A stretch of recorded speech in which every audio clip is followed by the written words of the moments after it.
Your movie, my movie, their movie, our movie.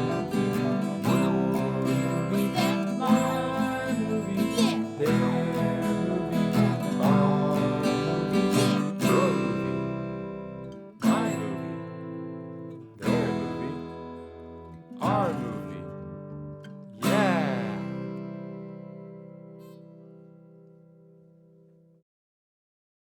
Hello, welcome to Your Movie, My Movie with Dan and Steve. I'm Dan. And I'm Steve. This is a podcast where one of us picks a movie to watch and we discuss it together. In this episode, we're talking about one of my picks, the 1986 movie Manhunter, starring William Petersen, Tom Noonan, Dennis Farina, Kim Greist, Joan Allen, Stephen Lang, and Brian Cox. Was written by Michael Mann, based off of the book Red Dragon by Thomas Harris, and was directed by Michael Mann. We will be talking about spoilers, so if you want to watch the movie first, now's the time to do so. But before we talk about the movie, Dan, who would you recommend this movie for? I didn't pre-think this one very much. I would recommend this movie for anyone with psychopathic tendencies. Okay. And anyone who likes a really good mystery. Okay. I guess that's what this movie is a mystery. Mm-hmm. But that's pretty much it. I'm somewhere in between there, maybe both. Oh, aren't we all? Precisely. Aren't we all? How about you, Steven? Who would you recommend this movie to? I would recommend this movie for those who like happy endings for turtles. Because most of them make it, Dan. Yeah. Most of them make it. Most of them make it.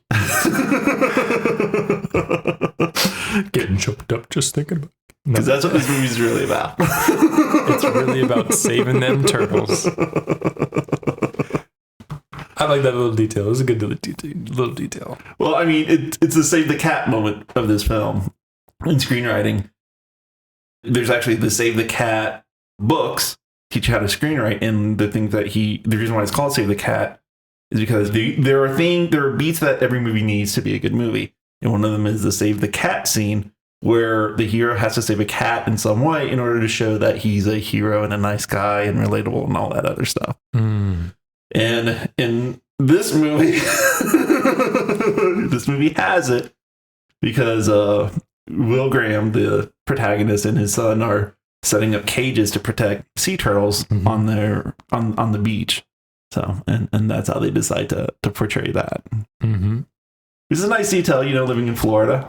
Yeah, I couldn't tell. Do they live in Georgia in the movie? No. This was partly filmed in Florida. Oh, wow. Yeah. Atlanta was a filming location, but also Florida was too. Gotcha. So, and I know that they filmed in Florida because in the grocery store scene on the shelves in the background, I could see instant grits on the shelf. So I know they didn't just shoot in LA. Yes. Well, I'm sure Georgia has instant grits too. That's true. But I don't know if they have swampland like we have. They have their own kind of swampland though. But yeah, it feels like Florida swamp than Georgia swamp. It definitely felt like a Florida location. I've never seen the beaches in Georgia, so I was just trying to. Yeah. Well, I saw it in the end credits too, where they said it's shot on location in Florida. So, what do you think of this movie? Oh, I thought it was freaking great. Oh man, it was on my watch list for a while, but I had kind of forgotten about it. Michael Mann, I think, I have mixed emotions about Michael Mann. Okay. I thought this movie was like better than Heat. I don't know. That could be just the thing where you watch it recently and you think it's better than anything you've ever seen before. Yeah. But at least it affected me a little bit more in a way. Maybe not better than Heat. Heat's pretty great. Heat's a great movie. It is for sure. Yeah. I've only seen Heat and Collateral, I think, are my only two Michael Mann movies. Oh, okay. I started to watch Thief, but I wasn't in the right mood. Okay. Was that a remake or the one from the 70s? The one from the 70s. Okay. Thief, the one with Michael Kahn. Michael Kahn? Yeah. Is that his name? No. James Caan. James Caan. That's what it James is. Caan. Michael Corleone. Wrath of Khan. Anyways, yeah. Interesting. I like the way he works. I like his movies so far. Yeah, it's really interesting to compare this movie to things that he's done lately, like Heat, because this movie, it looks like it's shot for television. You know what I mean? It looks like it doesn't it to you? I mean, it looks like it was shot with a television crew. You know, maybe to save on budget, because I know that they did that. Alfred Hitchcock did that for Psycho. What? Yeah. He used. I think he was doing Alfred Hitchcock Presents at the time. I could be totally wrong about this, by the way. But I know for sure that he used a television crew in order to save on the budget, because he was fronting the money to produce Psycho himself. Whoa. Yeah. This was made by the Dino De Laurentiis, the De Laurentiis Entertainment Group. Yeah. Which is not known for their, sterling quality. You know, movies like Red Sonja. I don't know what that is. Imagine it's a redheaded woman who's Conan the Barbarian. Oh, hell yeah. Yeah. Okay. So. Well, I like the way this movie was shot. I mean, I love the way that it's shot too, but it looks to me like it was shot on television, but it still feels good. Like it's the right mood for this. Because, maybe they did it to save the budget, or maybe they did it for that mood, for that look, to give it a more realistic documentary feel, more realistic and gritty. Or I could just be wrong. So. I could see, I guess, it's been a while since I've watched. Well, okay, I guess I could see it, but I mean, again, I didn't notice it at all. I was thinking it's just a different style. It felt, I mean, this could be me just seeing the De Laurentiis stuff, but it felt like very Italian and expressive, the way the camera was working. Well, that's because of the cinematographer. Yeah, exactly. Yeah. Yeah, that's what I mean. But anyways, I don't know if his name. So the cinematographer for this movie is Dante Spinati, I'm assuming. Yeah, he's from Italy. And yeah, apparently Manhunter, this movie is the first chance he got to work in the US. Oh, wow. Yeah. That's so cool. And so he's been in a whole bunch of other things. He's done the cinematography for, like... I saw Ant-Man and the Wasp. No. Oh, okay. Maybe he was... Oh, wow. I guess so. I didn't believe that. Okay, yeah. Ant-Man and the Wasp. But he did... Yeah, he did Hudson Hawk, which is a movie we should watch. Have you seen that? He did Bandits. I saw Bandits. I saw that in the theater. And you hate that movie. I do. I mean, I don't hate it. I just greatly dislike it. There are movies far, far that I hate more. So. I thought Bandits was pretty good. I mean... he did Last of the Mohicans. He did Nell. He did The Quick and the Dead, which is Sam Raimi's Western. Mm-hmm. He did LA Confidential. The one that's my favorite, Red Dragon. That's so funny that you did both. Yeah. For those listeners who don't know, Red Dragon is based off of the same book that Manhunter is based off of. So they're virtually the same movie, but done in very, very, very different ways. So I was just thinking about that because I don't know much about Italian cinema, but I feel like, European cinema in general is based like a lot more on emotions and feelings than, American or British or even Japanese cinema is. Mm-hmm. And it really fits the mood of this movie well. Yeah. Mm-hmm. Yeah, absolutely. Yeah. I felt like the camera was showing me what to feel in a way and was interpreting the feelings, not just characterization in a like structural way. Does that make sense? Am I saying that right? I don't know. I agree with you. Okay. It was very evocative of emotions. Yeah. And it felt a lot more free than most like American movies of this time, like studio American movies. It felt more experimental and willing to be a little unusual. Yeah. That could just be me reading into it too much, but I think so. Well, yeah, well, that's another reason why I think this was made on such a low budget, and they might have been, use a television crew and things for television, was so that they would have that freedom, because the more experimental you want to be, the less of a budget you're going to get. Yes. Yeah. Yeah. And yeah, like this movie, it clearly did not have like a huge budget, but they made up for it in style. Yeah. Because, oh man, this is one of the first movies that I saw that I've seen that it's so stylish. It's so stylish, and that's why I love this movie so much. One of the reasons why. Not more stylish than in To Live and Die in LA, though. Different style. Yeah. Totally different style. Yeah. Because To Live and Die in LA, that's frenetic, and it uses like reds and yellows and oranges, and it's set during the day. Mm-hmm. Whereas this movie's blue as hell. It's so blue. It's blue, and it takes place at night, so and it's rainy. 6 sometimes, and it's so slow paced. It's not as frenetic. Yeah. In energy as To Live and Die in LA is. That's why I love to comparing these two movies. Besides the headliner. This movie was, there's so many good things about this movie. But this is like, we're on the subject of comparisons, and slow and fast and pace. Yeah. I was so interested in the way that they were analyzing the documents. It was so cool. Like, I love it when movies can just make you interested in nerdy shit. Yeah. It's great. But part of me was thinking, because what is interesting about it is the story aspect of it, like the character aspect of it, and what's motivating the characters and why they want to learn the information. Obviously, it's important, but also like the way it's shot is also helps it be interesting visually and keeps you interested. It's so cool. I just want to say that. That was a thing I wrote down, was it's so freaking cool watching them do that kind of stuff. I don't know how actually accurate it is as far as the way they did that in the day, but it's still freaking cool. Yeah. So you said, how blue this movie is. Yes. And it's because there are night scenes where the main character, played by William Petersen, William Graham, he's laying in bed with his wife, and, it's shot blue. And then later on, only the wife and their son are in their home, and it's at night. And so it's shot in the same way, where it's blue, but then they hear people outside. You see that dolly shot of the wife walking down the hallway, and then it gets interrupted by the aquarium, which is, but that, the light from that isn't blue. And so it's like, I know how I would do that shot. And I want to do a shot like this. Because I think what happened, because, well, you also want to make a movie about... That's getting cut out.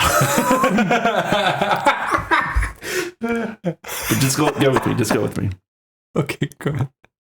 So, what I think they might have done was they had daylight light shining, because it's shot like day for night in a way, I think. Yeah. Because it has to have light. You have to have light so you can see what's going on. Right. But then daylight is blue, so they set the camera to tungsten. Or at this point in time, they use tungsten film, and so the light shows up blue on that. And then as we watch the movie, we see that blue lighting as nighttime. Okay, but it has to be lit, or else we wouldn't see the objects, because it'd be actually dark. Yeah. Okay, but then it's obvious that the light from the aquarium is a tungsten light, and so that's why it comes off as like normal light.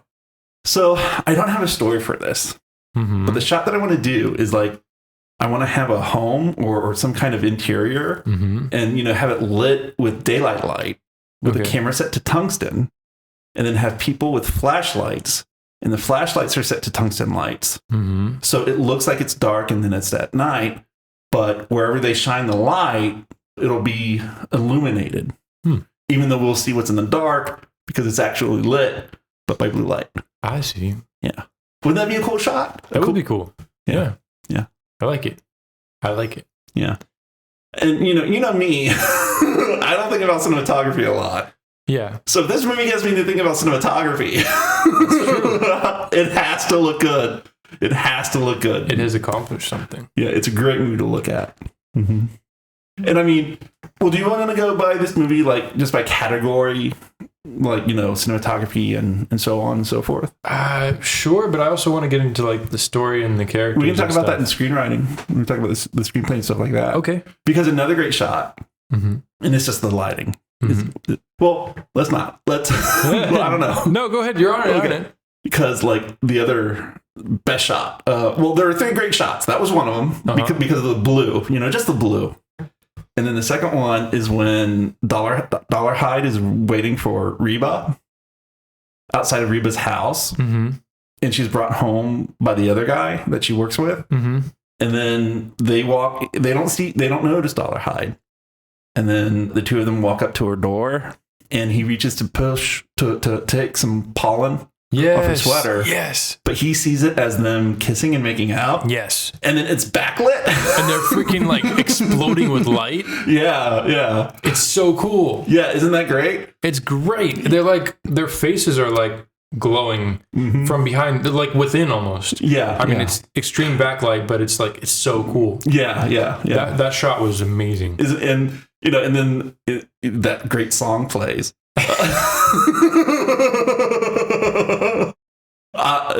Strong as I Am by the Prime Movers. I know that song because it's on my fucking playlist because of this movie. And that song plays, and he just gets mad, and he grabs the upholstery, and he fucking rips it off. So what'd you think of that scene? And that song, what'd you think of them? I thought it was great. I thought the song was a little corny, but at the same time, still great. That scene was heartbreaking, honestly. Yeah.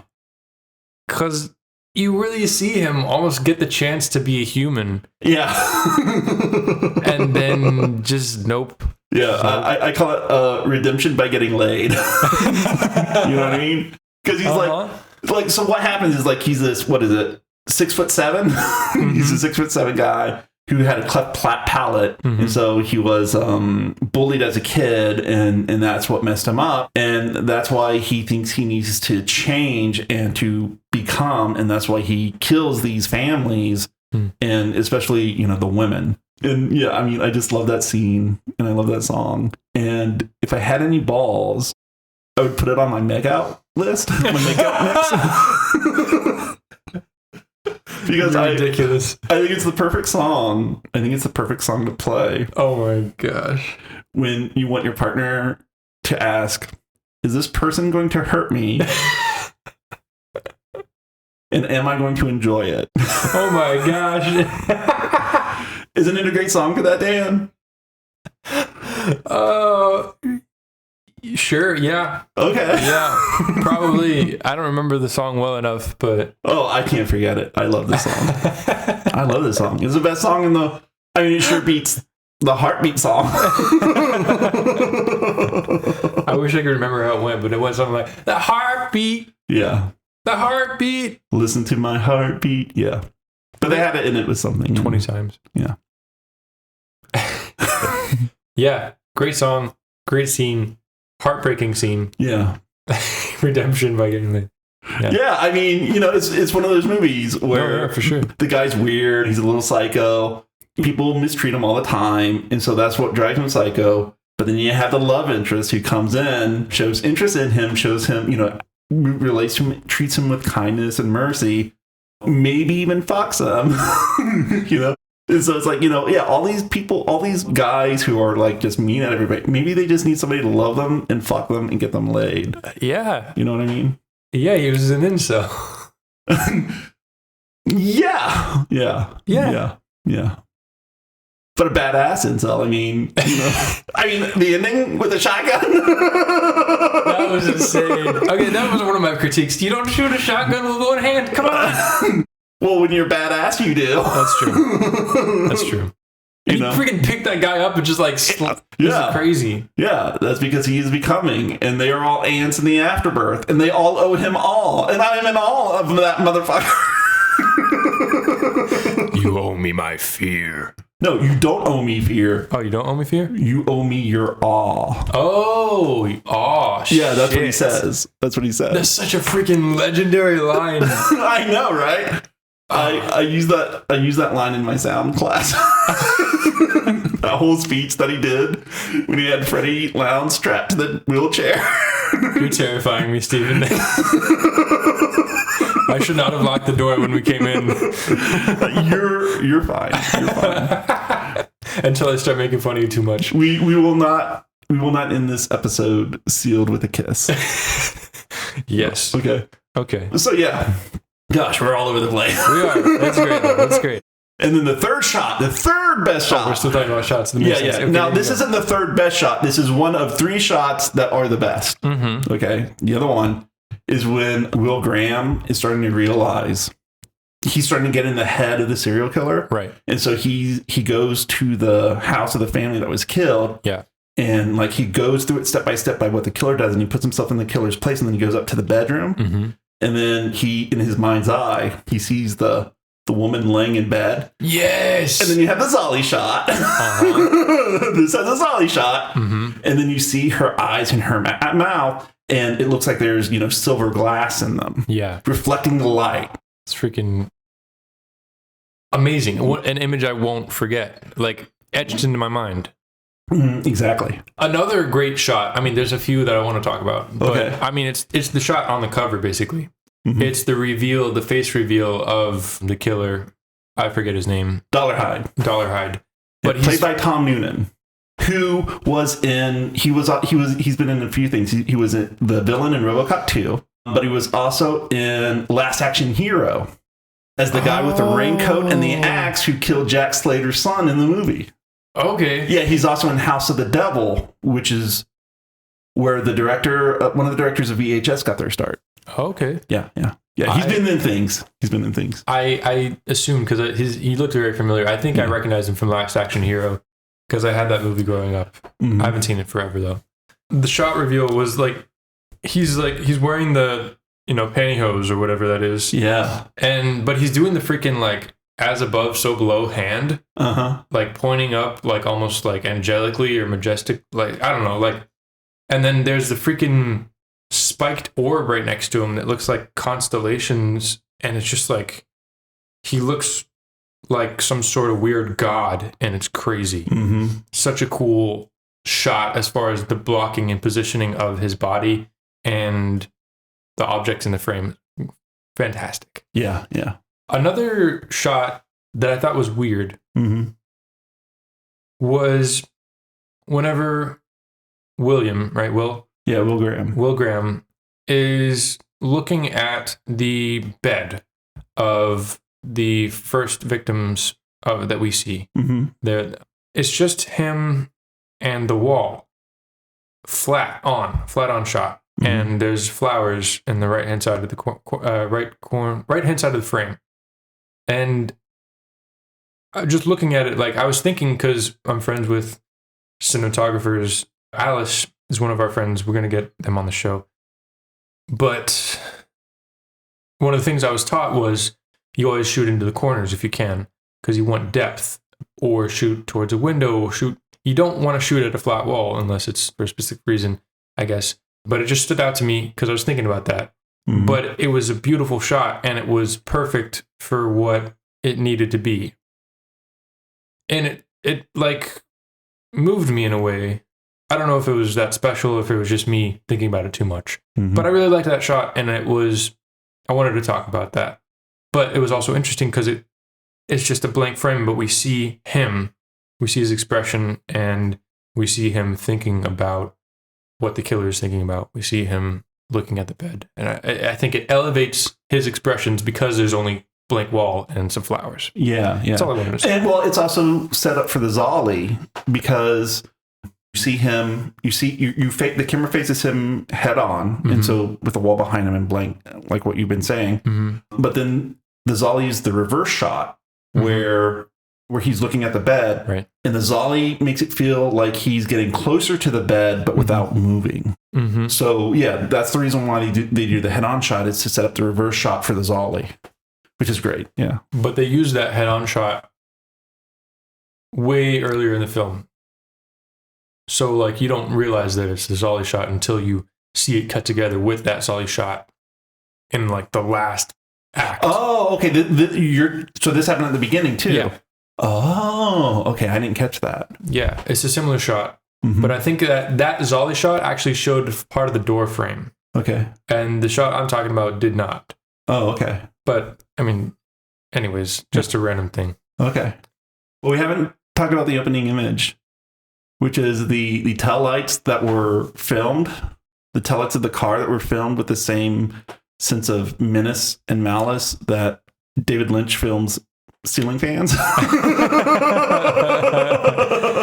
I did not understand that opening shot at all. I was like, what is going on? Yeah. I still don't understand it. Okay. Well, You've seen it multiple times. What was that? I think it was just to be menacing because it's all blue but it looks like it's the taillights of an old car. So it has like the 3-button tail lights, glowing red, and it's just there in the dark with wetness from the rain all over. So it looks very, very menacing. But that's not the shot that's important.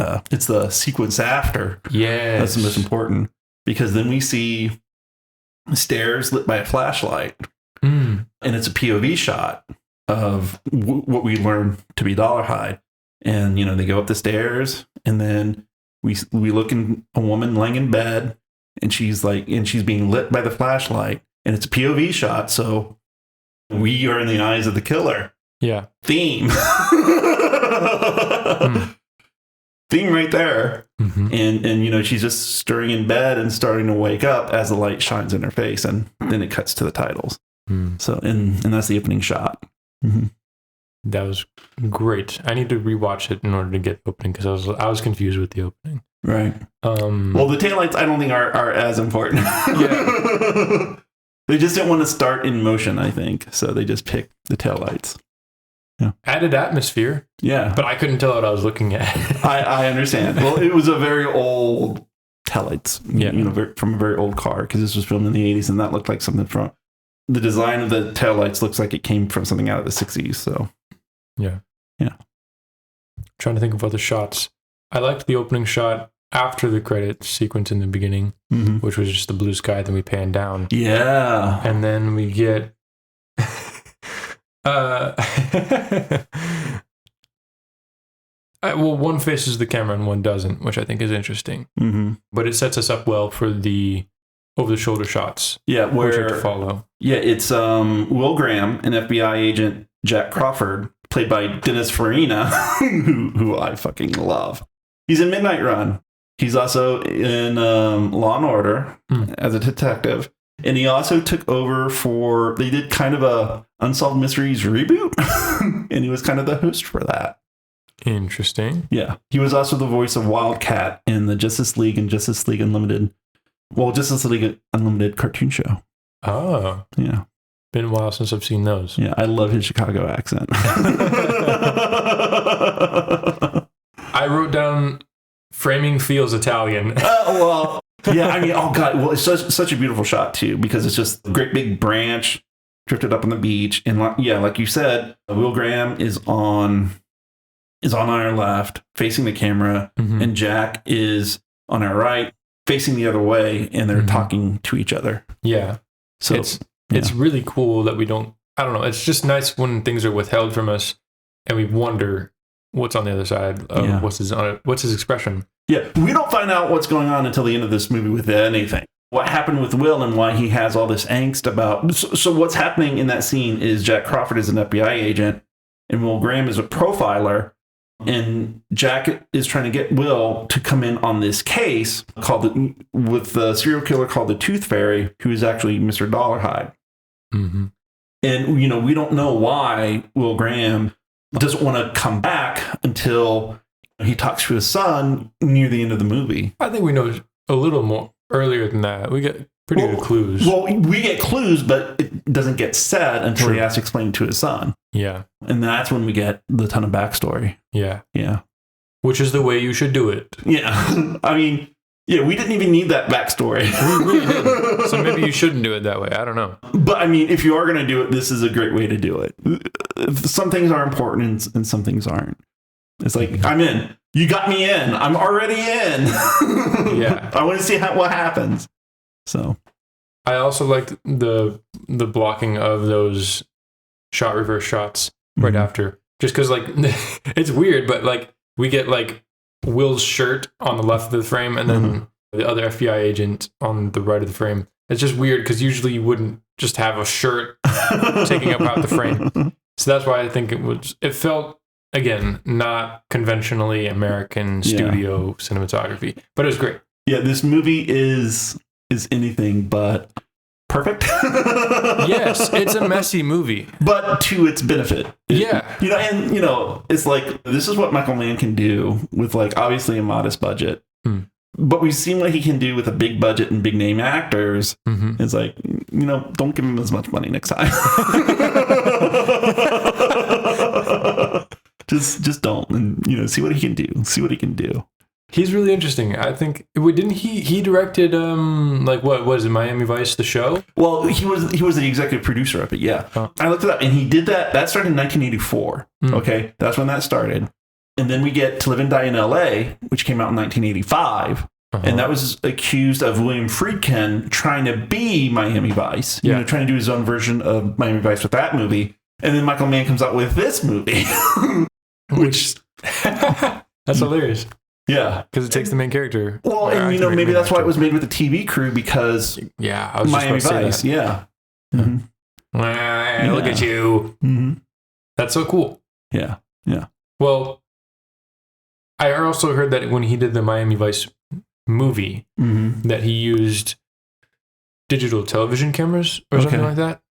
I'm not sure, but because of that, it looks pretty awful right now. Like, to today's standards, it's really interesting. Like, there's awfulness in that movie, but not just because of the camera. Haven't seen it. I'm not going to pick it. I just mean, Michael Mann seems to be someone who pushes the envelope with the technology in a way, or at least with techniques. Well, if you notice, he was credited as a cam op. What? That's so cool. That's hardcore. So he's obviously a guy who loves cameras, and he's obviously a director who loves cameras and cinematography in his own right. Yeah. So that's cool. But I think it's great that he's willing to experiment and try new things. Yeah. I think, this was said by someone else I like to listen to and watch, but I think it worked really well. Like, the digital cinematography worked really well in Collateral, which is the only other really movie I've seen by him. Yeah. Chris Stuckman said that. This is a YouTuber. Anyways. Really freaking interesting. I forgot what we were talking about. We're talking about cinematography. Oh, we're still on the opening images. Oh my gosh. Should we move on from cinematography? Are there any other, just shots alone, or the cinematography, or the camera work, or the lighting of the shots? Well, let's talk about, I'm trying to think. Made the hotel rooms feel really interesting. Made them feel very hotel roomy, lonely. This movie is very isolating to people. It's great getting that atmosphere. Yeah. I don't know. I'm trying to think what else to say about the cinematography. There's a bunch more I could say. I just don't remember. It's just a lot. Like, there's... it feels heightened very much. Yeah, it's very heightened. There's a bit of a hyper reality to it. Yes. So it's very stylized. It's such a stylish movie. I'm thinking of that one shot.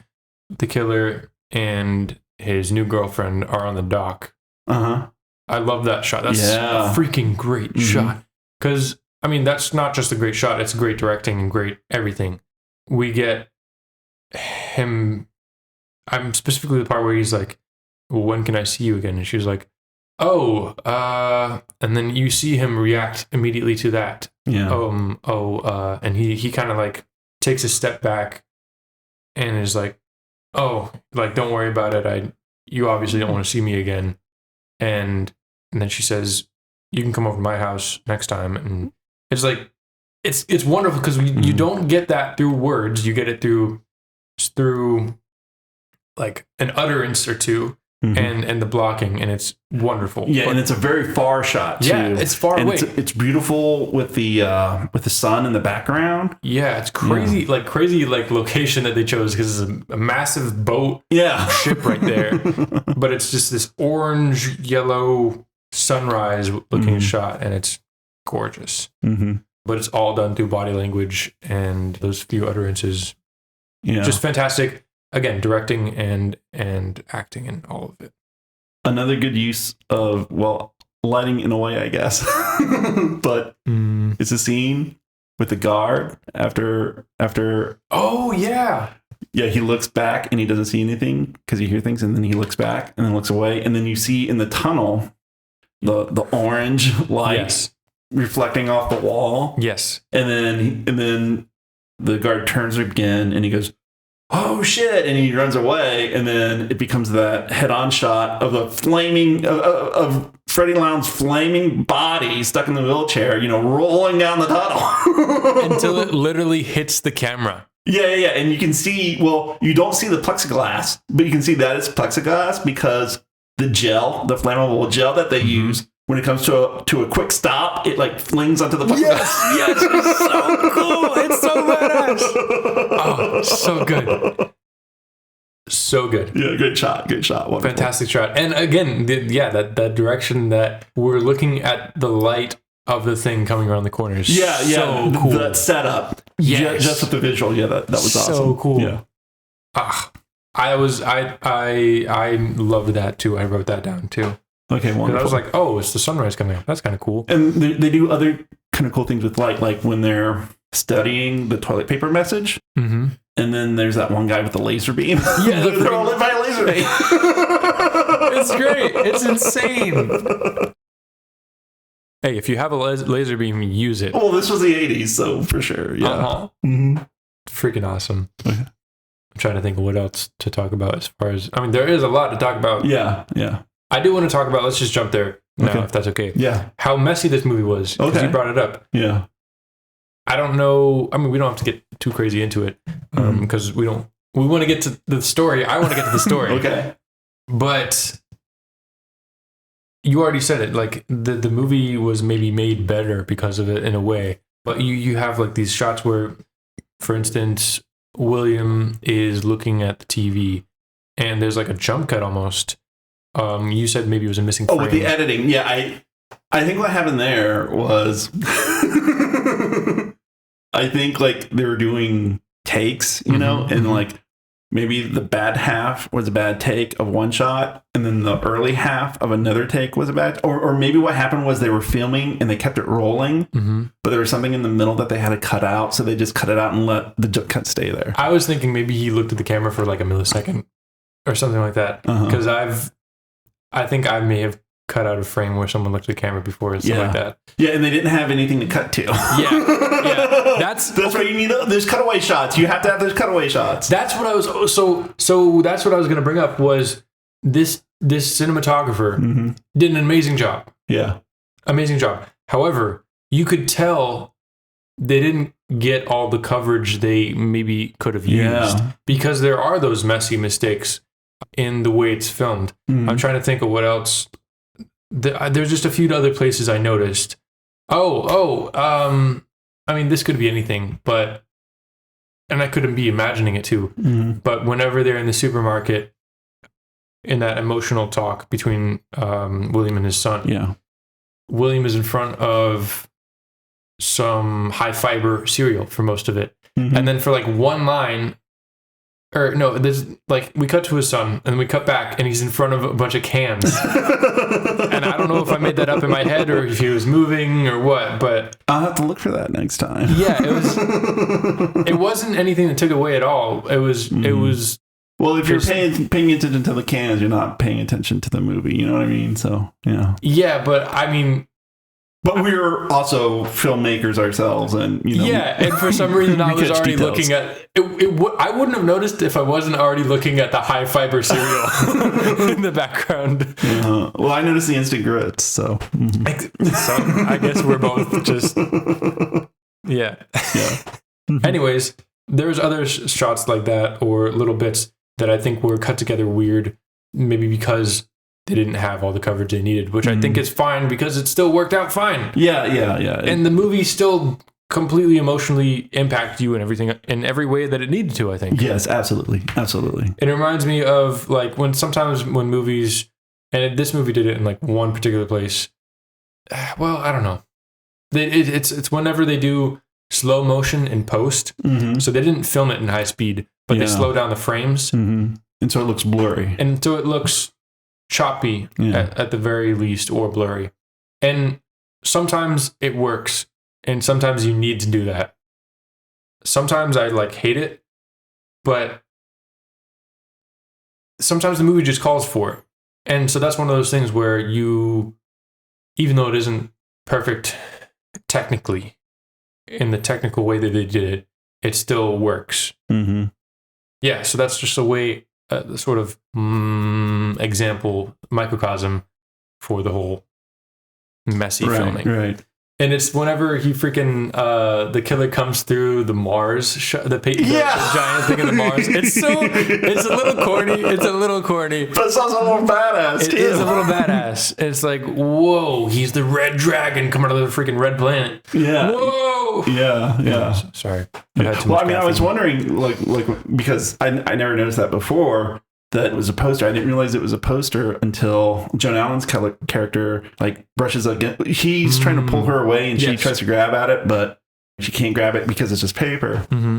And then I was thinking, well, wait a minute, what are they trying to cover on that wall? Because I thought it was like a full wall at first, but it's not until he bursts into the place that you realize, oh, it's like an open. What do you call it? It's like an open space with two columns, and then they just put a poster over the two columns to make it like a false wall that you can then burst out of with a shotgun and be all badass. It works. It definitely works. And we're kind of talking about the editing because of, the jump cuts from early in the movie that were inadvertent. Yeah. But then they use jump cuts in that action sequence. Yes. Yeah, which is what makes that sequence. I mean, it just adds to the chaos and frenetic energy in that moment. And it's so badass. It's great. It's freaking great.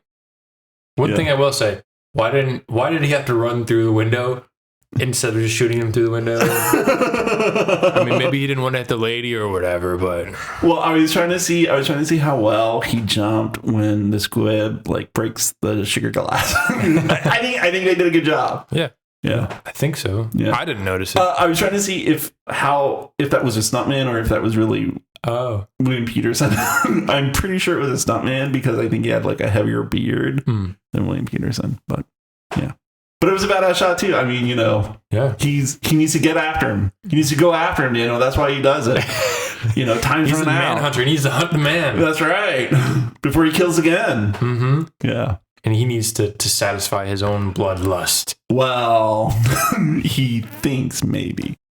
So we kind of already talked about the music, but we haven't talked about like how the vaporwave synth score that kind of goes throughout this movie. Yeah. Which is really great if you love 80s stuff. It is very 80s. Uh-huh. Yeah, I mean, it fits the movie really well. The lyrics fit the movie really well. I noticed that a lot of it was by the same artist. I wonder if they worked in tandem with the production of the movie or something. Anyways, I didn't look at the artist, so okay, shame on me. But I don't have a whole lot to say about it. It feels a little corny to me in times. It definitely dates it in a way. But I mean, it dates it in a way, but I mean, it also works. Well, there's a lot of people who enjoy that aesthetic even today. Yeah. You know what I mean? So that crowd will certainly love this movie for that. And I didn't dislike it. It was just, it's quite in that time. Yes, it's absolutely. Just very much that sound. Yeah, it's a lot, but it's great. Yeah. What did you think about it? Oh, I loved it. I mean, I'm a child of the 80s, and so I absolutely love that score. I mean, I just love the music in this. Like, I've already said maybe a little bit too much. So this and To Live and Die in LA are both very much in the same vein of. Well, yeah, but the thing is like To Live and Die in LA, that was scored mostly by Wang Chung, whereas they use different bands. They use different bands in this movie. Yeah. So, but all of their music is still kind of new wave, vaporwave synth. Yeah. Yeah. Indeed. Absolutely. The style of this movie, as far as the costume design, I thought they just picked really interesting clothes for William, especially William Graham. Mm-hmm. William. How were they interesting? Thank you. Interesting is a non-word. They were unique in a way that describes him, I think. Mm-hmm. They did a good job of telling the character through his clothing. He wears suit coats, sports jackets that are not typical cotton or polyester blend or whatever. They are more soft. They are more, I don't know how you say, they're just more. They're not stiff. They're not stiff. They're flexible. Yeah, and they're almost like, how would you describe like corduroy? They're like fluffier. I don't know. Mm-hmm. They're not sleek at all. Mm-hmm. They are malleable. Yeah. Like his imagination is, so that he can get into the minds of the serial killers he profiles.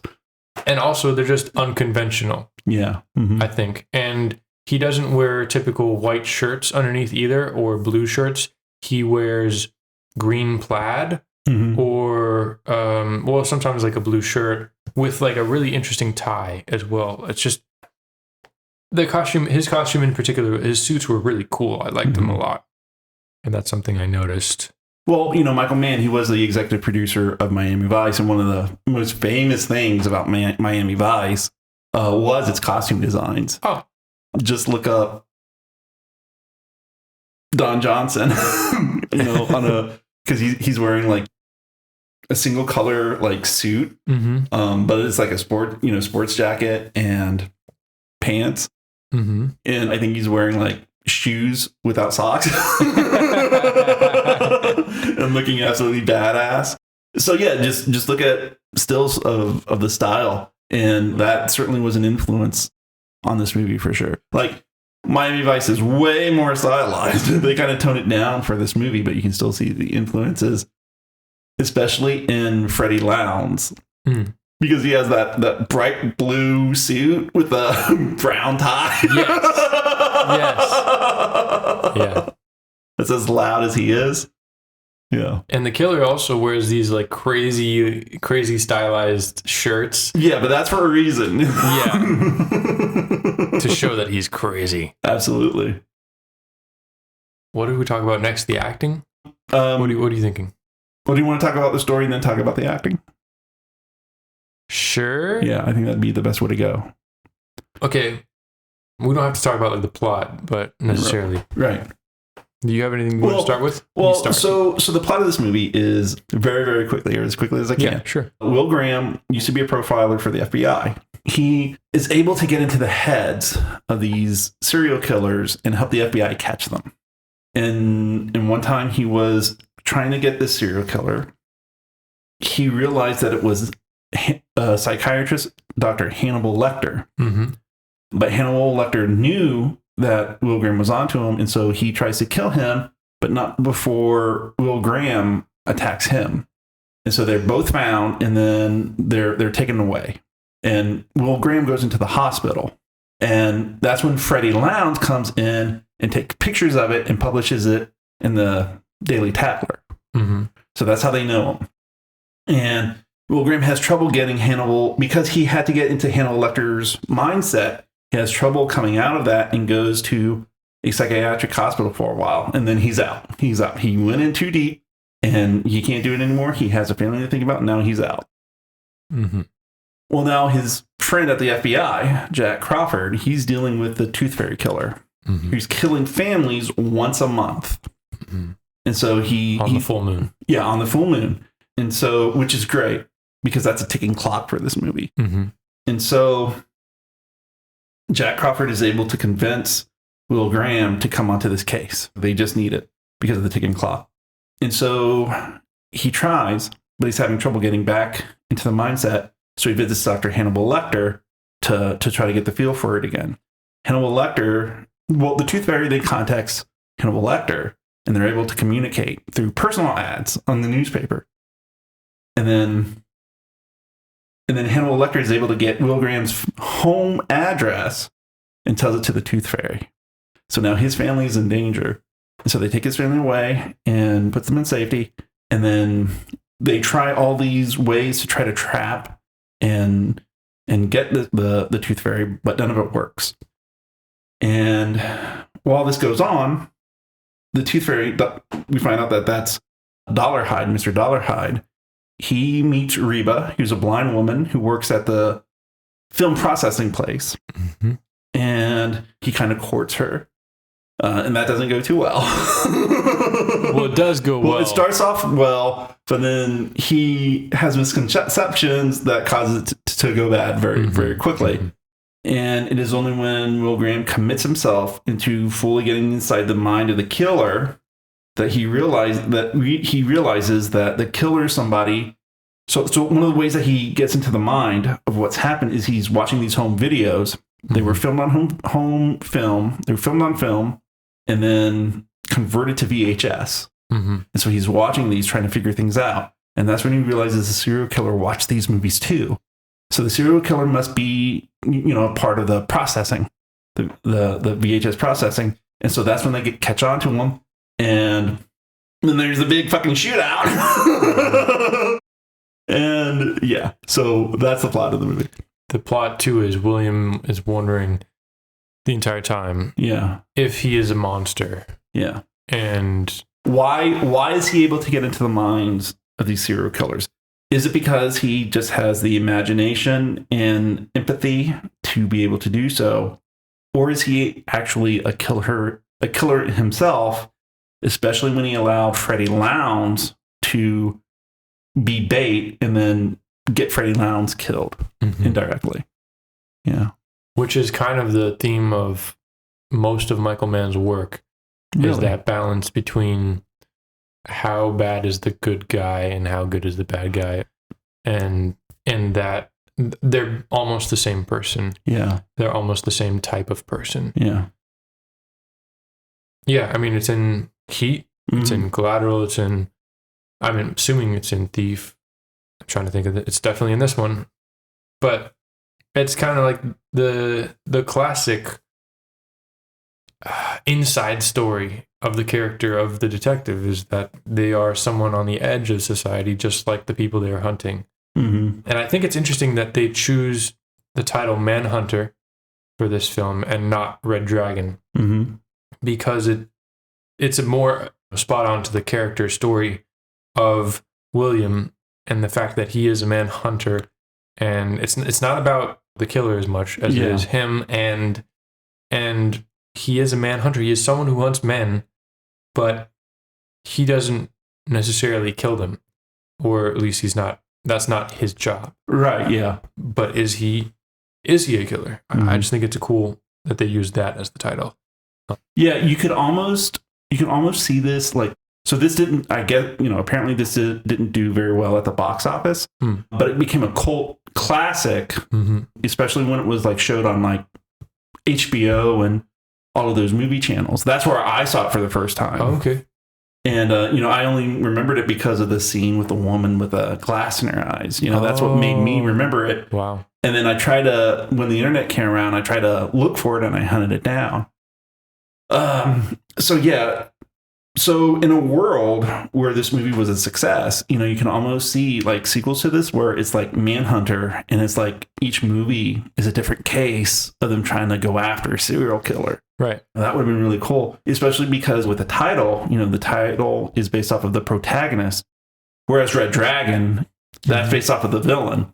So he can't come back again unless you go really weird and make it a completely different kind of franchise than what it's supposed to be. The spirit of the killer possessed. Red Dragon, and then he's a ghost who possesses somebody with a cleft palate and there's an evil voice in their head convincing them to kill themselves. I love the language of the killer and of Hannibal Lecter too. Is freaking insane. Yeah, I'm a sucker for psycho killer babble. And just the craziness of them, the I am God type stuff. It's like it's just so much fun. Yeah. And that freaking monologue that you had half memorized was great too. Yeah. Well, that's why I love it. I mean, Yeah. it's so great. Yeah. It's psychotic, but it's great. Yes.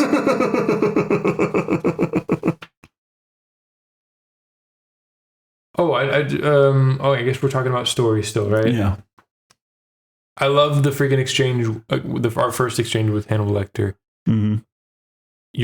Where basically William is like, you're smarter than me. I'm not trying to say that I'm smarter than you. And Hannibal is saying, well, how did you get me then? And he's saying, well, you had disadvantages. What disadvantages? You're insane. Yeah. And I love that line. But it's a great line.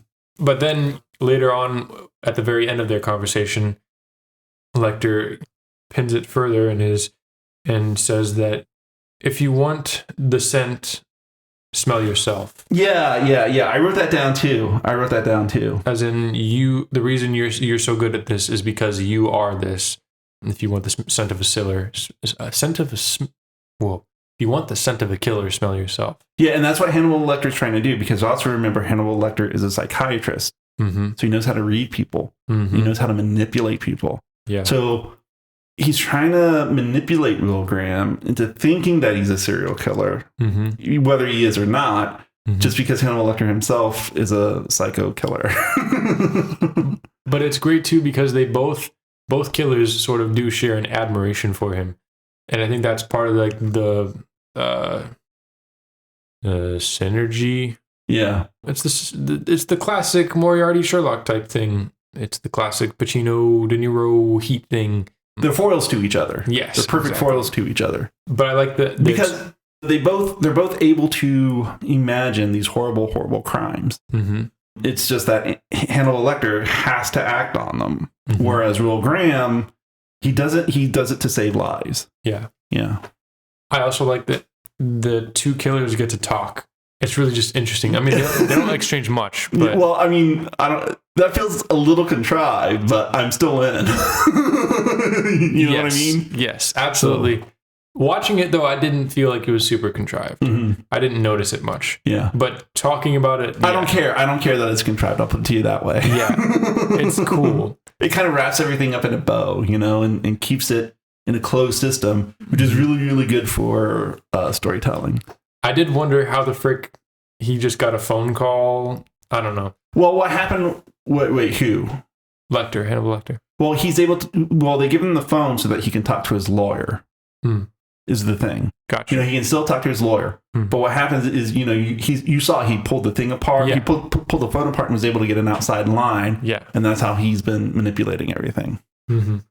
I just thought that was cool. Awesome. Can I talk really quick about Brian Cox's acting? We'll do that with the actors, because there's the other, like, one of my favorite lines. Like, I love all that stuff. Yeah. But, just a single line. You're so sly, but so am I. Because that's what this movie's about. It's like, who's the most slyest, Both sides are doing things to try to get one on the other side. Mm-hmm. And it's just, well, who's the best at it, Mm-hmm. So it's very much a part of this movie is that it's a cat and mouse game. Mm-hmm. But both sides are cats and both sides are mouses. Yes! That's so true. Yeah. Yeah. I love that. I don't know. I just love it whenever he starts getting into the character of the killer, into the mind of the killer. And he freaking goes into the woods and he finds the tire swing and he climbs the tire swing. Yeah. I thought that was so cool. Yeah. Because it just seems like on par or whatever, on brand. I don't know. It just seems like it could be something that could realistically happen. Not realistically. I don't know. It just made sense for the story. Yeah. It was great. Well, yeah, it shows you him getting into the mind of the killer, which is like the whole point of the movie and the whole point of his angst throughout the movie. So another scene I really like. So he meets Reba. And the guy who's supposed to take her home can't. So he's like, well, why don't you just go with Dollarhide? She goes, no, I'll go alone. And Dollarhide's like, go with me. No, it's okay. Go with me. No, it's fine. I want you to go with me. And so he's like, they just met. And so he's like, there's someplace I want to take you. Yes. And So he takes her to a zoo where apparently he's able, apparently he's friends with the guys at the zoo and they've sedated a tiger for dentistry. And she's able to touch one because she's blind. And if you notice, the veterinarian, he has her hands and, he's helping her guide her hands over the tiger as it lays and, feel its raw strength and power and all its sensual energy. And it's like, Dollarhide is, in the background and then, her hands eventually go over the tiger's mouth and the veterinarian's like, it's warm, isn't it? And she's like, yeah, the breath. And Dollarhide's in the background. And that's when he like leans against the wall.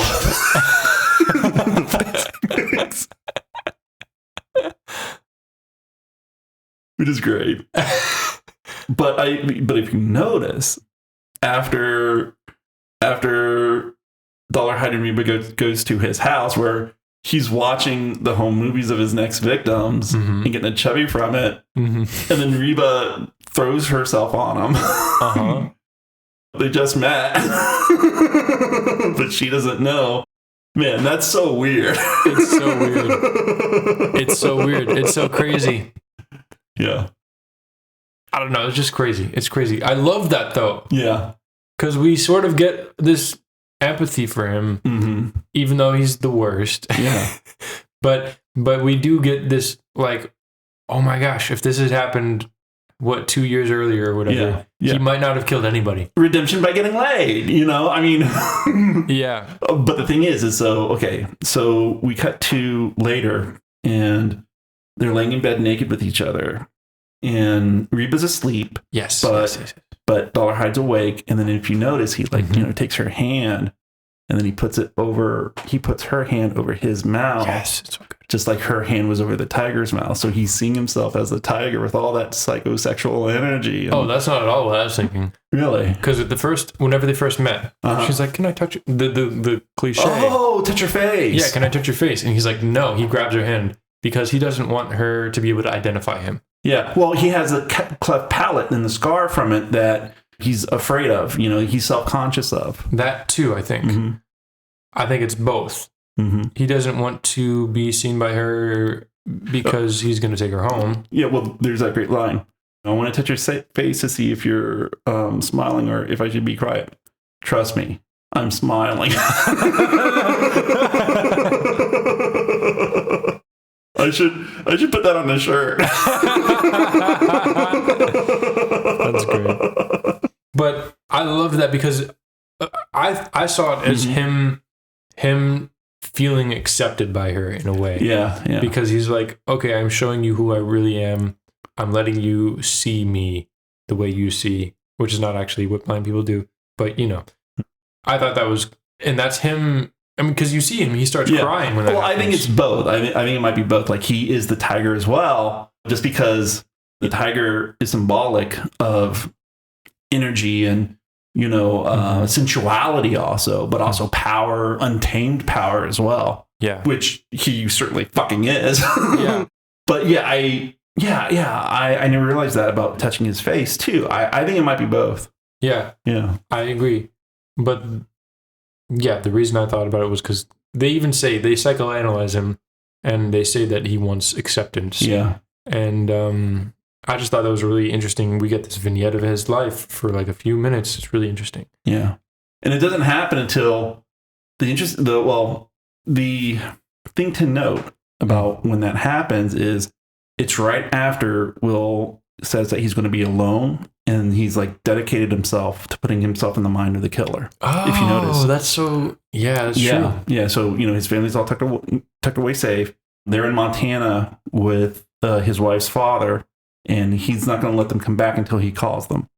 And so, he just goes off by himself and he like tries to delve into the mindset of the killer. And in this movie, that's when we cut to Dollarhide in his life, fairly late in the movie. I think, this is a 2-hour movie. I think it wasn't until 30 minutes were left. Yeah. Yeah. I just love that though. I thought that was a great choice on all counts. Yeah. And it just reminded me of like I'm not a psychopath, I don't think. But those themes of having antisocial thoughts just out of loneliness, I think people can relate to. I can relate to. They make the villain a lot more sympathetic. Yeah. Mm-hmm. And it was just like emotionally, like, it hit me in that way. And yeah, well, because the funny thing is that Will Graham as a character, he doesn't know anything about Dollarhide. All he knows of Dollarhide is the crimes that he have committed. Yeah. And why, but he doesn't know like under what circumstances drove Dollarhide to become the serial killer. Right. Or his possible redemption. From it. Yeah. They don't meet until the end of the movie. They don't meet until, at the end of the movie,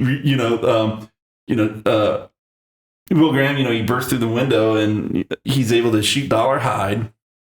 And then, Dollarhide's laying there on the floor, and then he picks Reba up and, helps her outside to where all the cops are. And she's like, "Who are you?" I'm Graham. I'm William Graham. And so it's like, that's the first time they meet. Yeah. So we have this, cat and mouse game where the villain and the protagonist don't meet until the very end of the movie. Yeah. It's great. Yeah. Such a great slow burn. Yeah. Yeah.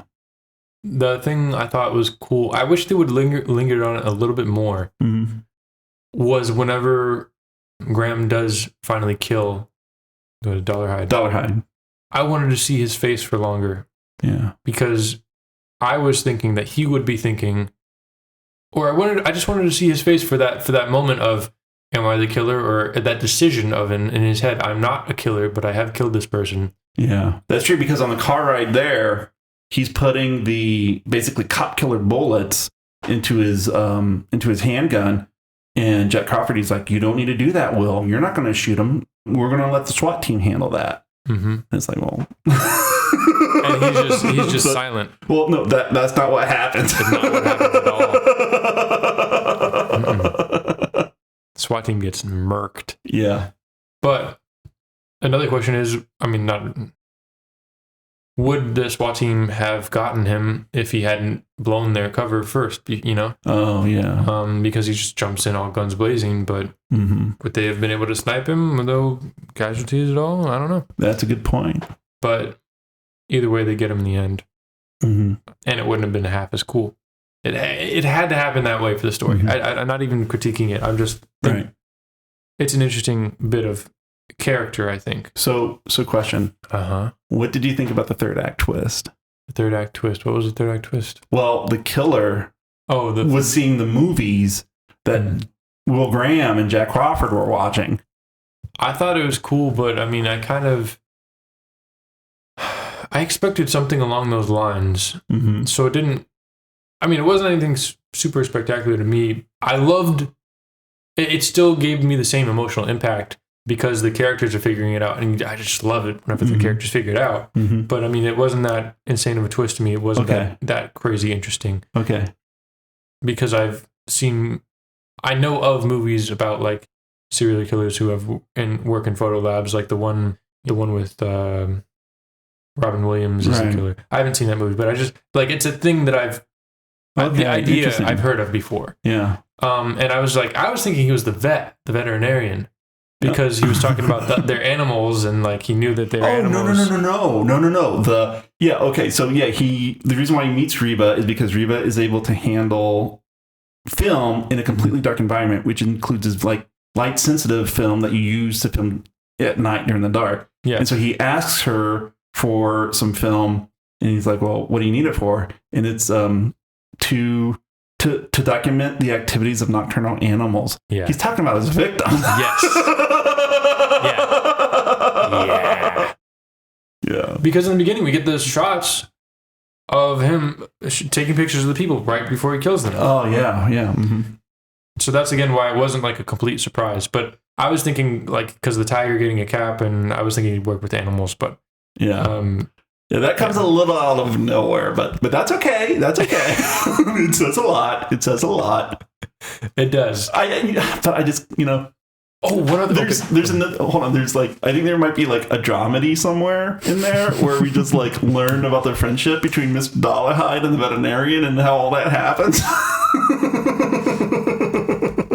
Yes. Like, how does that happen? Okay.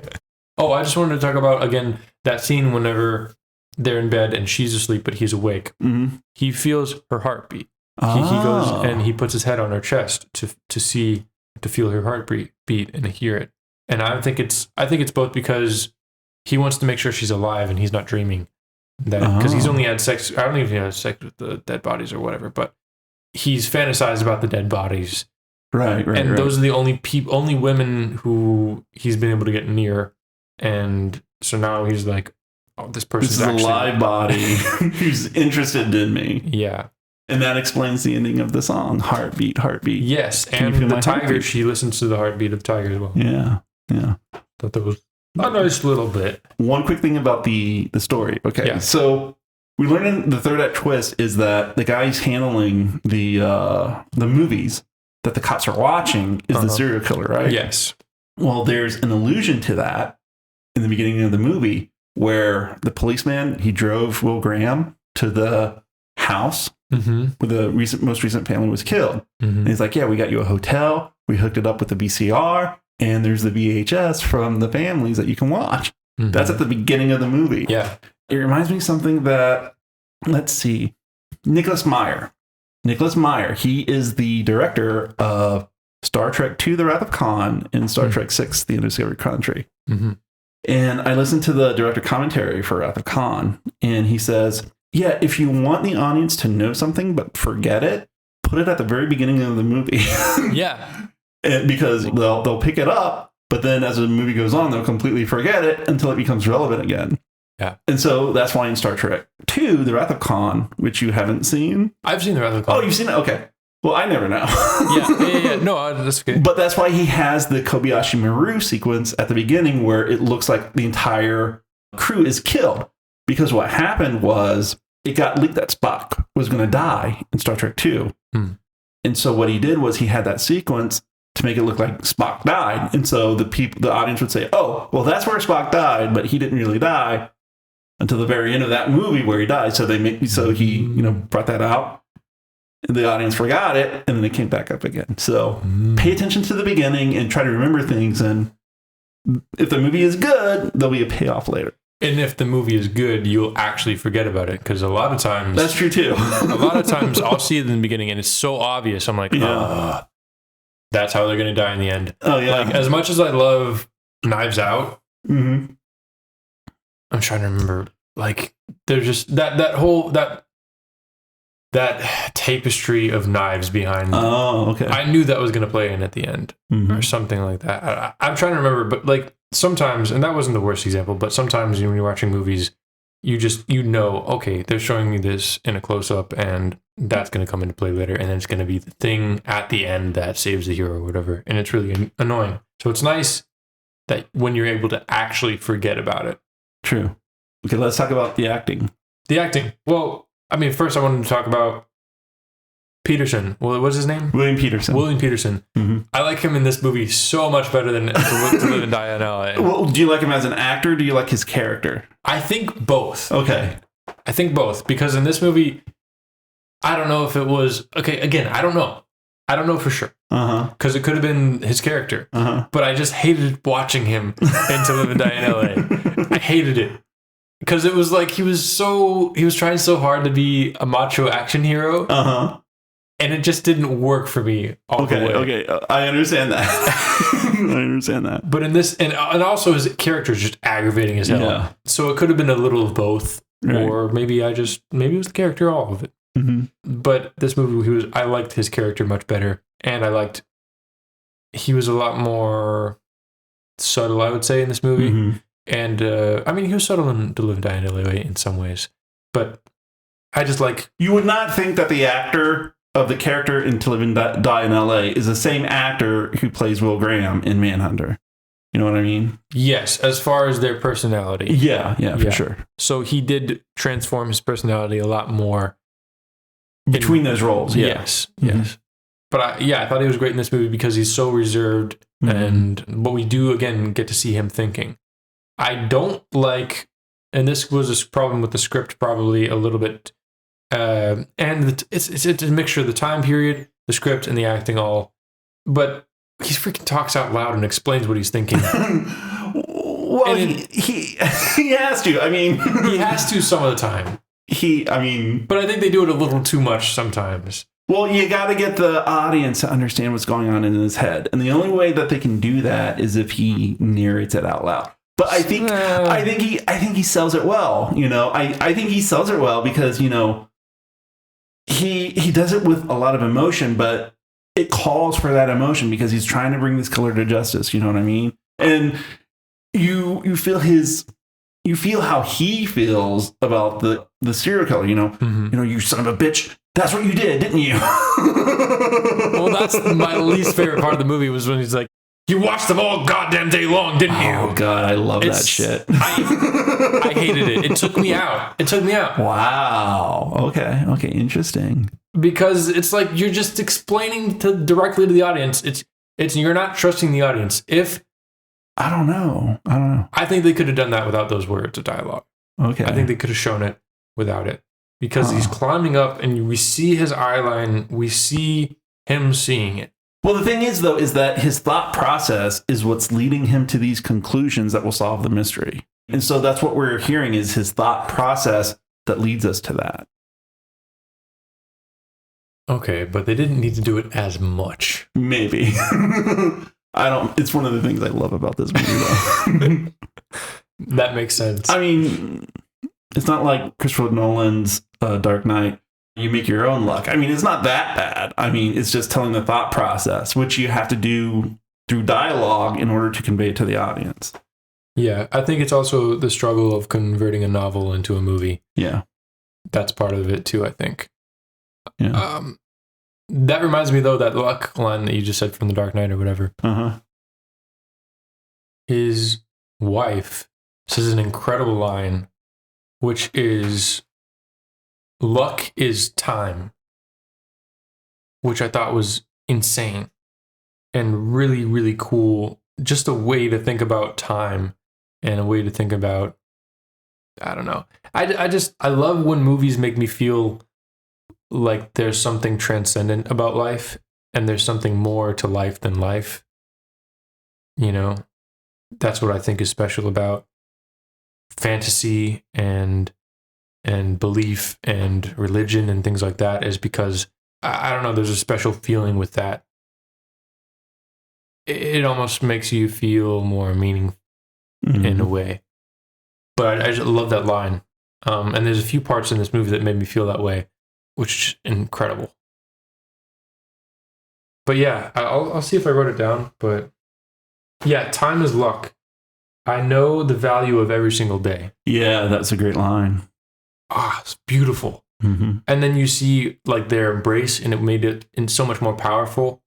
And it just made me appreciate life while watching this movie. Is like, yeah, every moment you have is precious because you could get freaking murked by a serial killer at any moment. Yeah. And I do really like too the acting of them as a couple. Yeah, I think they have great chemistry, and they do their job well as on-screen characters. In that scene, basically they're naked in a hotel room. Yeah. And Will Graham is like looking out the window while his wife is still in bed. So obviously they just had sex. So Will Graham, he's been having his head inside the mind of the serial killer, that's psychosexual. And he saw Freddie Lowndes, his flaming non-corpse, because he's still alive, or he was at the time that they went to the hospital. So he sees all these twisted things, and he has all these terrible things, happening. And then his wife comes by, and well, my point before that is like, it's obvious that they don't have. They're in that moment. They it's not that they're having sex for the pleasure of it. They're having sex for the emotional relief of being with each other. That kind of thing. Something a bit more loving and affectionate is my take. And I think the ultimate example of that ever caught on camera is in the John Adams miniseries. If you've ever seen it. No, I have no idea what you're talking about. It's a thing. Okay. That's the thing. But what I'm trying to get at is like you can just tell in that like they didn't have sex for anything like lustful or even passionate or anything like that. It's a lot more like the rejuvenation of life between these two loving people. I think this movie did sex really well. Yeah. In that way between them and even with the killer and Reba or whatever her name is. Because we learn so much about the characters through it. Yeah, this is a very psychosexual movie, but not in a blatant or gratuitous way. Yeah. Yeah. And again, there's another image that will be stuck in my mind of just beautiful cinematography and blocking and all, is whenever they're embracing in the sheets while standing up when she comes to comfort him at the window. And there's like 3 reflections that you can barely see of the window of them. It's so good. Yeah, it's great. And I forget what they say in that moment, but it's basically like it's just this comfort and emotional connection and love. It's lovely. It's wonderful. That visual image was fantastic. I'm trying to think. We're talking about acting, right? Yeah, we're talking about acting. Yeah. So we talked about William Petersen. So his antagonist, Tom Noonan. What do you think of his acting? The killer? Yeah, the killer. Yeah, I thought he was, again, fantastic. The way he used his body was crazy and great. The way he used his hands, I think he went pretty far. You mean the scene of his hands, grabbing the upholstery of his car and then ripping it back? Oh my god, that's so fucking awesome. No, I mean whenever. But that's still awesome. Yes. I mean, he went a little far when we see him. He's about to murder Reba in his house, and she's up against the wall, and the music is playing loudly, and he touches her face. But then he like turns away, and we cut back to like the very last bit of this action of his. But he turns himself around like with his hand leading, and it's just really goofy looking. Oh, okay. And it's just like a character decision that I understand why he did it because he's acting with his hands and it's really cool, but also it just looks dumb a little bit. Well, the interesting about that scene, is so this movie is Manhunter, which is based off of Red Dragon by Thomas Harris. Okay. And in this scene, a blind woman is stuck in a room with a serial killer who can see. Yes. Okay. And what's notable about that is in Silence of the Lambs. I haven't seen Silence of the Lambs. I know. Clarice Starling, played by Jodie Foster. There's a scene where she's stuck in a dark room with a serial killer who has night vision goggles on. So in both movies, it's the woman can't see, and they're stuck in a room with a killer who can. Interesting. Yeah. Huh. Yeah. We just psychoanalyze the author of those 2 novels? No. I just think it was an interesting. What is it? If I had a nickel for every time that happened, I would have 2 nickels, which is, but it's odd that it's happened twice, which, it's that whole thing. Yeah. Yeah. That's what I had for that scene. We were talking about the killer, though, his acting. Yeah. He did fantastic. Yeah. Fantastic. Again, you made me feel something for this awful person, and he also made me understand why he killed, and we see just a character of. And it's crazy that he gets excited, like sexually, over the family footage. He just does a great job. Yeah, it's a lot, but I don't think it's too much for 99% of the time. Who else do we want to talk about? Well, Brian Cox. I mean, he's the first actor to play Hannibal Lecter. But the thing is like he does. I wonder if he feels like any ownership of the character because of Anthony Hopkins, Oscar-winning performance that guy. They have beef over it. Really? A little bit, apparently, because like I listened to him on Mark Maron. I'm a huge fan of Succession, and he just got interviewed recently because of Succession, I think. But he said that they don't talk about it. Like he doesn't talk about it with him. And like that's the one thing he doesn't talk about, because they are both from like the same pool of actors in Britain. They're both Shakespearean trained, and they were friends, I'm sure, before her. They said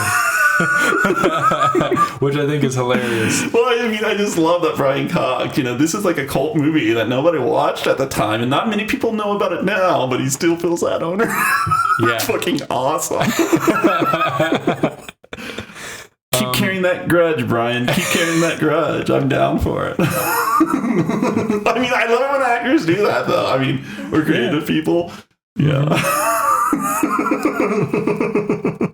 What I wanted to say about it was watching this, and I mean, I've liked Brian Cox and stuff that I realized, like Bourne. He's in Bourne movies. Yeah. He's fantastic in those movies. He's not like a showstopper as far as like, he doesn't draw attention to himself. Right. In this movie, I think Succession is the chance where he does get to draw attention to himself. But it's just funny because I just noticed he does this freaking bobblehead thing. Okay. And anything that I've ever seen him in Succession all the time, and in this, he does the same kind of thing. And it's just this weird head movement. The way he emphasizes stuff is just kind of like with this like little small head movements, but I think it's just really funny. I just wanted to talk and point that out.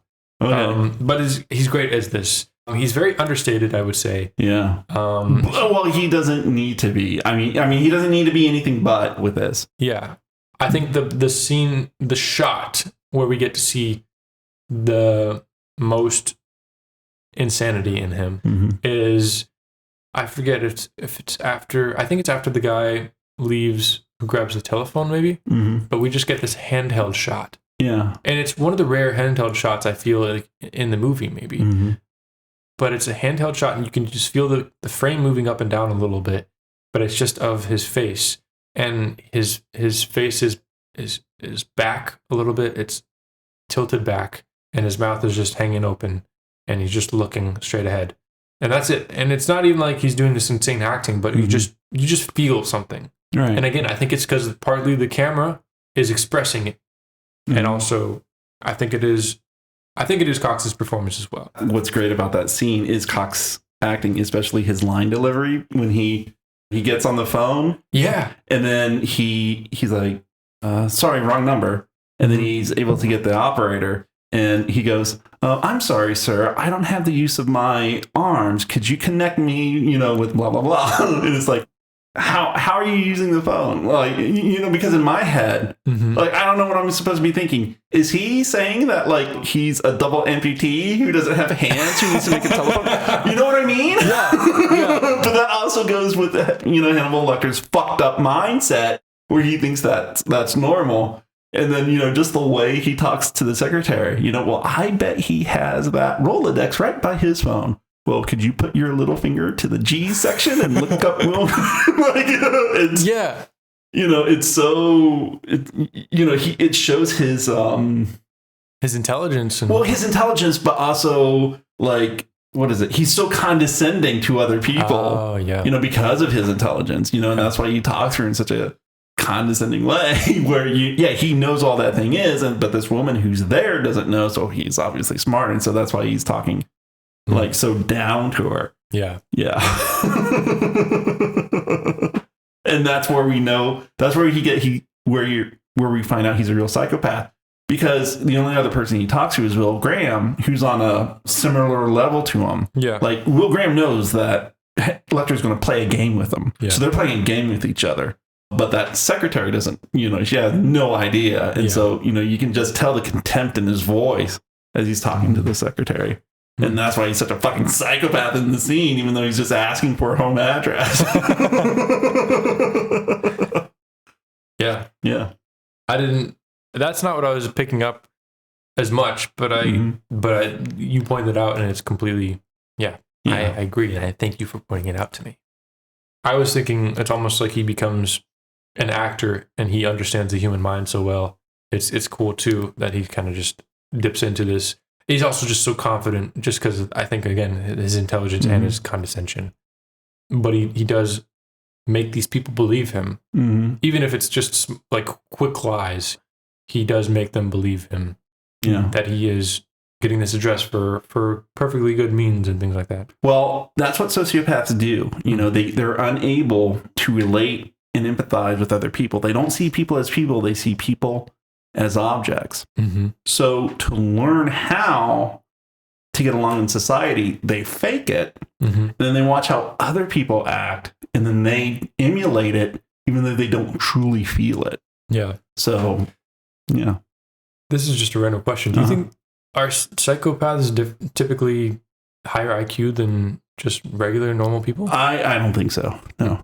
But you still get it from all levels. So, all levels of intelligence. Gotcha. Mm-hmm. Trying to think what else to note acting wise. I don't have a whole lot more to say. Well, about acting. I mean, the actors into this. There's Dennis. We have to talk about the freaking guy, the Green Goblin guy, the blonde chick's guy, and the guy from Free Jack. Okay, whoa. Freddie Faison. Yes, he's in this movie. Like, how many movies has he been in that we watched? Well, he's also in Silence of the Lambs and Hannibal and really? Yeah, and Red Dragon. Yeah, he plays Barney the Guard. That's insane. He's the one guy that Hannibal Lecter likes. That's amazing. It's just, I love that whenever things just, I don't know, he's just showing up in like everything we watched. It's so fun. Well, I mean, especially with this movie because nobody knew about Silence of the Lambs, and he got cast as the guard, Hannibal Lecter's guard in that movie. That's so funny. Yeah. It's just such a weird synchronicity between Manhunter and Silence of the Lambs, and then they kept him on for the other movies. That's crazy. Yeah, it's great. It's awesome. Yeah. That's so funny. Yeah. We almost have to watch the next one just for him. Okay. But that's not, anyways, that's, okay. I shouldn't have said that. I'm sorry. I just love that he's been in so much stuff we're watching, but it also tells us how much 80s stuff we're watching. that is valid. Yeah. That's very valid. We've been watching a lot of 80s stuff. Mm-hmm. Anyways, doesn't matter. It's okay. Mm-hmm. Yeah, what else did you want to talk about? I mean, there's... Oh, yeah. So, other actors. Well, there's Dan Butler in this. I think he plays the fingerprint guy. And he played Bulldog in Frasier. Oh. Mm-hmm. Okay. And then there's Chris Elliott. He's the ginger guy with the beard. Okay. Oh, yeah. Yeah. He was in Cabin Boy. And I think the TV show Get a Life. Is that it? What else, though? Because I've seen him in something weirder. I don't know what Cabin Boy is. It's a movie you would love, I feel. It's a movie you would love, I feel. He was also in Groundhog Day. There's something about Mary, and yeah, I probably a bunch know of from other Groundhog stuff. Day. Mm-hmm. So yeah, and yeah. I mean, like if you've just seen like TV shows from the 80s or 90s, you're going to see a bunch of actors from there in this. And Joan Allen, she plays Reba in this. And, she's been in things. And the funny thing is that she was in the 2000s movie, The Contender, where she plays a potential vice presidential candidate. Mm. And Gary Oldman is in it as a Southern Republican senator, raking her over the coals. And William Petersen is in it, too, as the other possible, like the acceptable vice presidential candidate. Yeah. Mm-hmm. So, yeah, that wasn't the first movie they were in. That's cool. Yeah. And I know nobody has seen that movie. I think... What's that? Oh, I was just wondering if the same cinematographer did that one. I don't know for sure. No, I don't think so. Oh, okay. Yeah. Mm-hmm. That's like just some political bullshit thriller drama kind of thing. Yeah. Well, I'm about ready to, wrap it up. Okay. Do you have any few other things? I don't think so. I mean, I fucking love this movie. Now you see why. Yeah, it's fantastic. Would you watch this movie again? I would watch this movie again. I think this is a movie that is not... It's not so intense that it's like you can't watch it without preparing yourself a lot. You still don't want to watch it like every single day, but I think it's a movie that I could watch again. It didn't scar me or whatever. Okay. Like Strange Days, I don't know if I could do that every single, Yeah.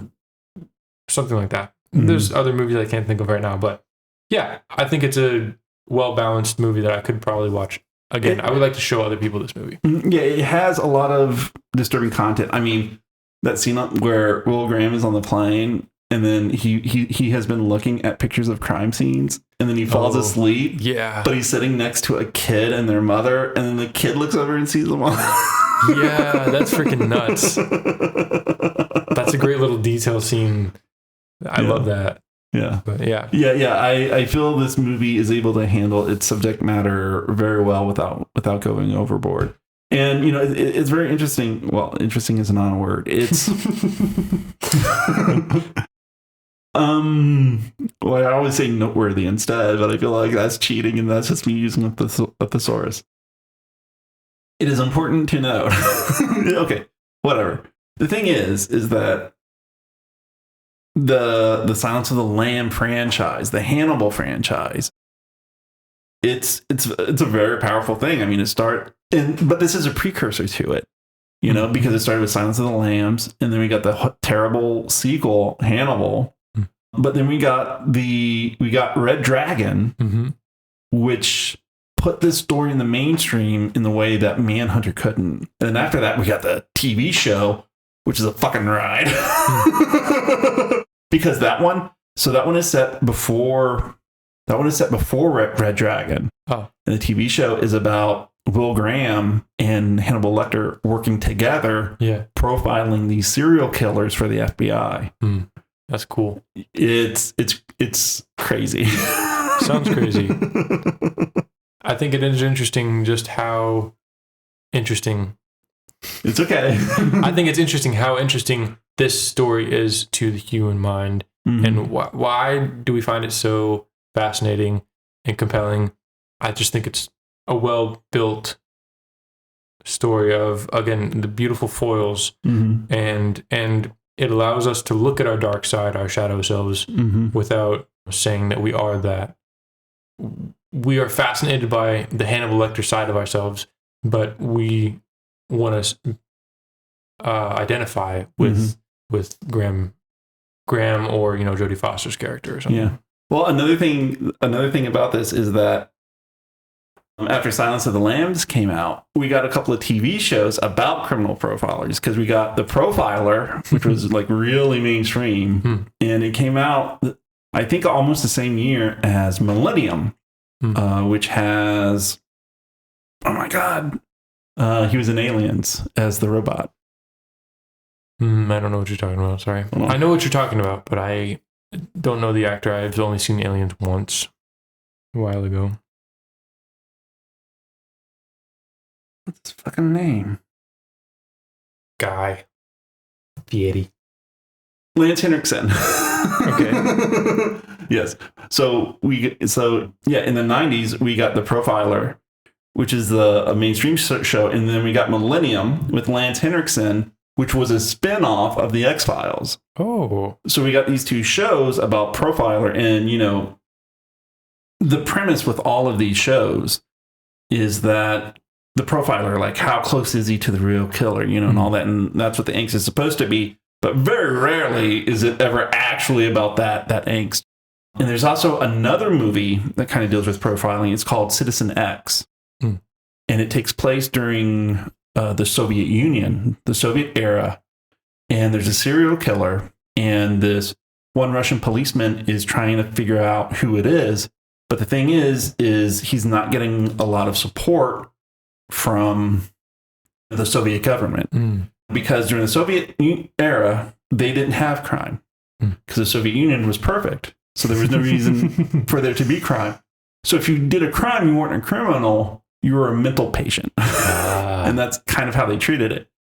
And so that's a great movie about profiling too, as well. So, yeah. Cool. I think this was a great film, a great pick. And it was cool to see the other side of the actor, because this is kind of a double feature for the actor. Yeah. It's cool to see the other side of his acting ability. I think we should probably wrap it up. Yeah. But Turtles. It's Turtles all the way down. Yeah. Thanks for picking this. Thanks for watching this with me. This has been Manhunter. On Your Movie, My Movie. Yeah. With Dan. And Steve. Before we go, just want to give a special thank you to our bestest friend of the show, Brian. Thank you, Brian, for your support of Your Movie, My Movie. If any of you would like to support the show, check out our Patreon at patreon.com/yourmoviemymoviepodcast. Thank you for listening, and thank you for your support. All right, listeners, take care. We'll see y'all next episode. Bye-bye, y'all. Bye-bye. Come back now. Here.